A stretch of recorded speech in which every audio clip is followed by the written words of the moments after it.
જો તમે લોન ધારક છો તો આ વિડીયો આખો જોજો.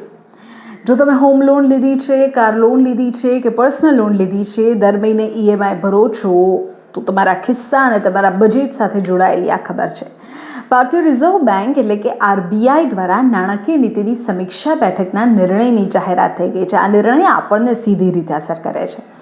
આમ તો નાણાકીય સમીક્ષા, નીતિની સમીક્ષા બધા શબ્દો થોડા અઘરા લાગે, પણ સામાન્ય જનતાના ખિસ્સાને અસર કરતા સમાચાર છે એટલે તમને કહું છું. તમામ દેશવાસીઓ અને લોન ધારકો જે આતુરતાથી રાહ જોઈ રહ્યા હતા કે આ વખતે વ્યાજ દરમાં કોઈ ફેરફાર થશે કે નહીં, આ અંગે RBIના ગવર્નરે સ્પષ્ટતા કરી છે. RBIના ગવર્નર સંજય મલ્હોત્રાએ સ્પષ્ટતા કરી છે.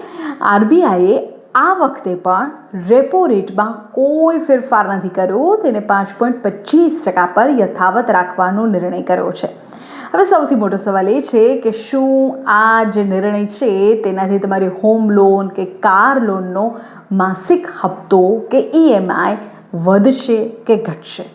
તો તમને કહી દઉં કે લોન ધારકો માટે આ રાહતના સમાચાર છે. રેપો રેટમાં કોઈ જ વધારો થયો નથી, એટલે બેંક તમારી પાસે લોનના વ્યાજદરમાં વધારો નહીં કરે. એટલે કે તમારા EMIમાં કોઈ વધારો થશે નહીં, તમારા બજેટને કોઈ જ અસર નહીં પડે. પણ બીજી તરફ જો તમે વ્યાજદર કે EMI ઘટવાની આશા રાખી રહ્યા હતા તો એ હાલ પૂરતી તો પૂરી થઈ શકે તેમ નથી, કારણ કે વ્યાજદરમાં કાપ પણ મૂકવામાં આવ્યો નથી. RBI દ્વારા સતત ચોથી વખત રેપો રેટને સ્થિર રાખવામાં આવ્યો છે.